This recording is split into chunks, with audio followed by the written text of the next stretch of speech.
chord voicings are the bread and butter of creative piano playing. And we need a toolbox of voicings we can reach for to play chords that are full of character, rich and expressive. So in this video, I'm going to show you 3 beautiful minor chord voicings that I come back to time and time again, especially when I want to sit down and just play. I'm going to break each one down and show you how to use them so you can create a piece of music that sounds like you. Let's dive in.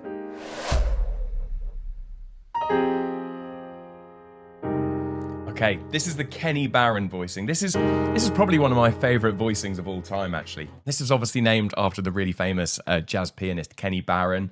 He plays this song a lot on his track Spiral, which you can go and check out. It's a really well-known voicing amongst kind of jazz piano players. So we're kind of dipping our toes into some kind of jazz territory here, with some more kind of extended chords. But let me just break down what's going on and why I think this chord is just so rich and expressive. Check it out. So this is the voicing for the chord F minor 11, okay? And what that means, it's a regular minor chord, but it's got some added notes in there that are just giving it that color and that richness, that depth. In our left hand, we've got the root, which is the F.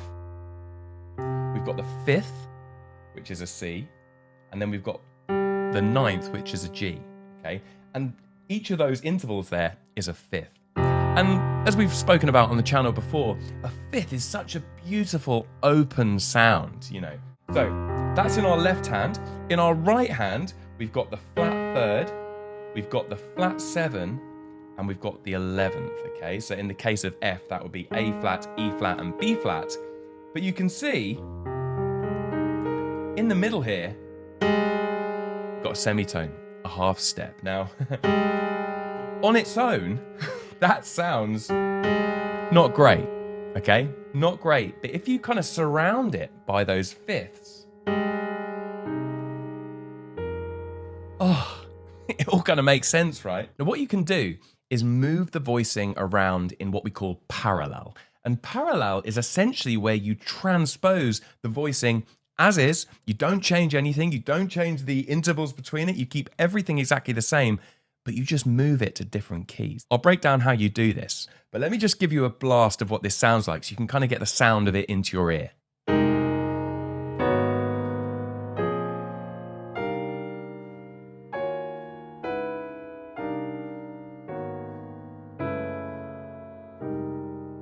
So it's so nice, isn't it? And it kind of makes you think, we're not really playing in a key, we're just kind of moving the same shape around. And this is something piano players do a lot of, particularly when they're kind of improvising and wanting to kind of make a piece of music on the spot.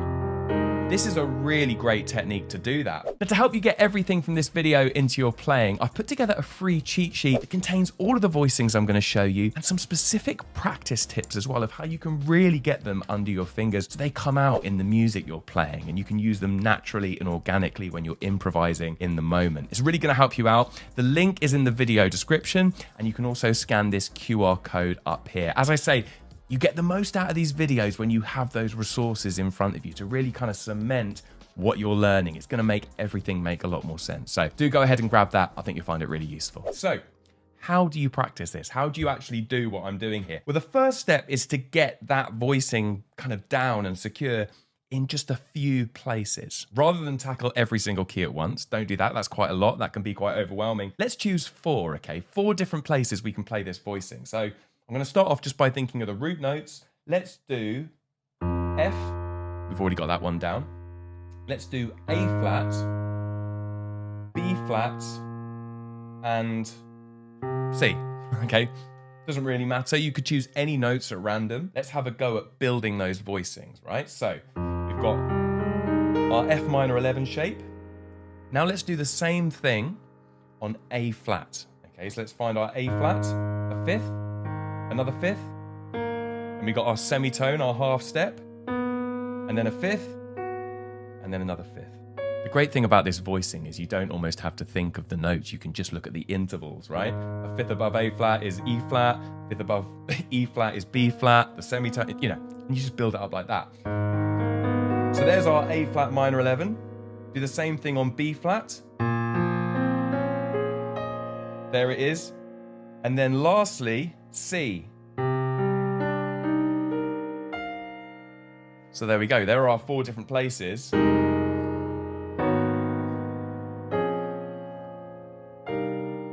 mean, it sounds pretty good like that already, doesn't it, right? But let's just see if we can come up with a little rhythm that we can play rather than just playing them as block chords.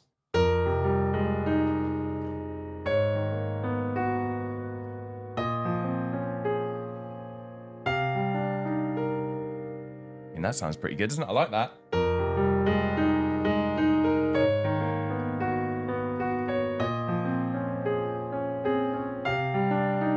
So what am I doing there? Well, it sounds like a lot's going on. I'm just adding a bit of rhythm between my fingers. So, you know, I'm improvising this. I'm kind of making it up. But what I did there was I put my little finger in my right hand down with my little finger in my left hand. And then I've got kind of 4 other notes here in the middle that I'm playing about with. So I think I went little rhythm.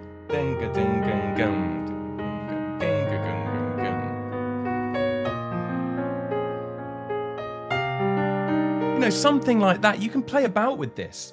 It doesn't have to be as rhythmically complex as that, by the way. You could literally just do this. Or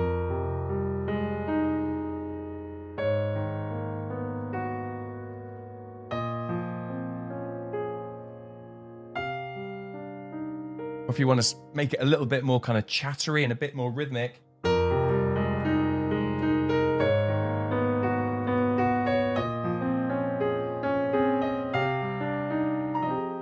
One of the things that's most important here, though, is just picking a few places to play this voicing. Like we did, we picked F, A flat, B flat, and C. We didn't think, let's try and do it in every single key. So pick a few places and literally just experiment with these beautiful shapes, because as soon as you do that, you begin to move from having one voicing you can play to something that you can improvise with and create music out of. It's like giving yourself the tools to make music. Okay, this one's called the cluster. Now, I don't actually know where I picked this one up. This might be one that I've kind of tweaked over the years and given it that name. But again, it's just got that really rich, kind of beautiful sound. Still an F minor 11 chord. All of the same notes are in there. They're just arranged in a different order. So let's have a look at what's going on here. If you're wondering why it's called the cluster, it's because we've got this really nice little cluster of notes in our right hand. I mean, to be fair, that sounds quite nice on its own without the left hand as well. But let's break down what's going on there in a second. Let's look at our left hand first. We've got the root, which is an F, and then the C, which is a 5th. Okay, and then in our right hand, we've got our third, our flat 3 for the F minor, which is an A flat.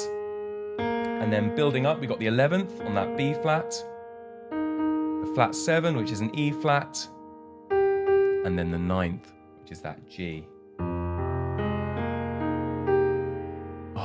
So nice. And you can see, this is interesting, right? Just a major triad. What triad's that? It's an E flat triad. Here's a little tip that goes beyond this video, okay? Beyond minor voicings, whatever. Anytime you have a major triad in a voicing somewhere, kind of in an inversion, it's really going to strengthen that voicing. It's going to make it... Major triads just ring like nothing else. They kind of give whatever you're playing a really strong sound. So the fact that we've got that E flat voicing within our F minor 11 voicing, it's just strengthening the whole thing, right? Now let's have a go at transposing that voicing, moving it in parallel. Let's do exactly the same notes again. Let's do F minor 11. We're going to do A flat, B flat, and C. Okay, we're limiting our options. We're not trying to cover every single key. We're really honing in on just 4 keys. So let's build it in A flat. Again, this is all on that cheat sheet for you. You can download that. Link's in the description. There's our B flat. And there's our C, okay? So we've got F minor 11, A flat minor 11, B flat minor 11, and C minor 11. Okay, let me just play about with this now. Okay, I'm gonna see how I can turn those voicings into a piece of music. Let's see what happens.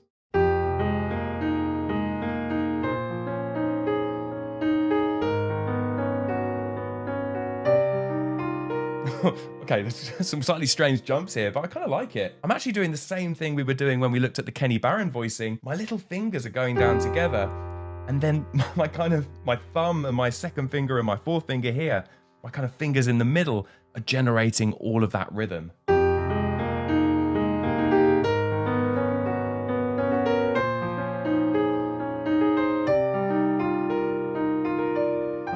Yeah, like, you know, it's just about experimenting, okay? And if you're thinking, God, that all looks so complicated, don't do so much. Simplify it.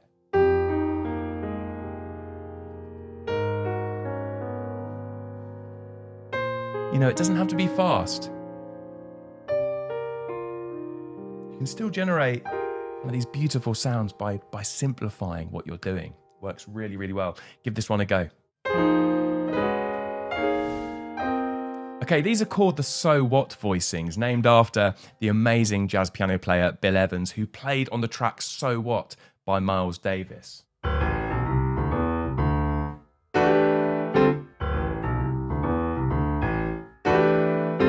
It's this voicing here, right? So let's transpose that from D, which is the key of So What, up to F, which is the key we're working in. And let's have a look at why this works, right?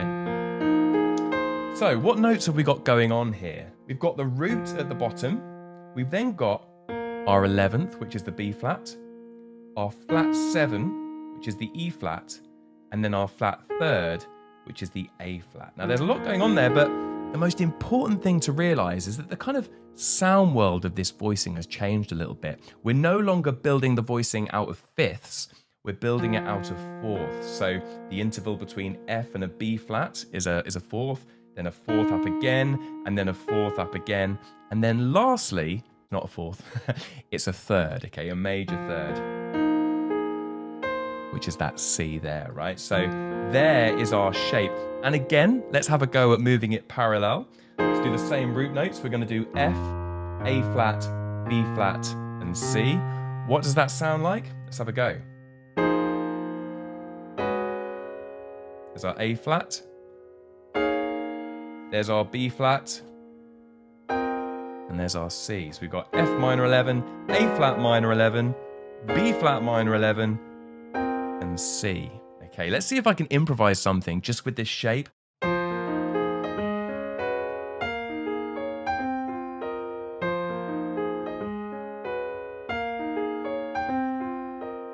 Again, I'm doing the same thing, aren't I? My little fingers, or actually it's not my little finger here in my left hand, but it's the kind of, the note at the top and the bottom of the voicing goes down together. And then it's those inner fingers that create that rhythm.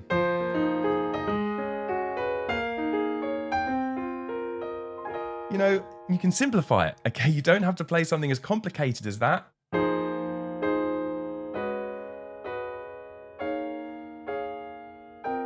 Or you can do something that's more arpeggio based. You know, it's about experimenting with these shapes. And what you'll find, the more you experiment and the more you play about with them, the more they will come out naturally when you're improvising and just sitting down at the piano to play. You'll find that you reach for them more, okay? It's a bit like if you learn a new word. The best thing you can do when you learn a new word is to use it in a sentence as soon as possible, okay? To practice using the word, and then it will just come out when you speak. It's exactly the same thing with voicings. The more you play, the more you'll notice these shapes just appear in your playing. Give it a go, you're gonna find it really useful. Now don't forget to grab your free PDF cheat sheet. It's got all of these voicings written out for you, so you can really experiment with them and kind of try creating music on the spot. And if you're thinking to yourself, I can really do some more of this. I really like this way of learning, of getting kind of creative and trying stuff out. Well, I think you're really gonna love this video up here, where I show you how I use the circle of fifths to get really creative on the piano. Go give that video a click, and I'll see you over there.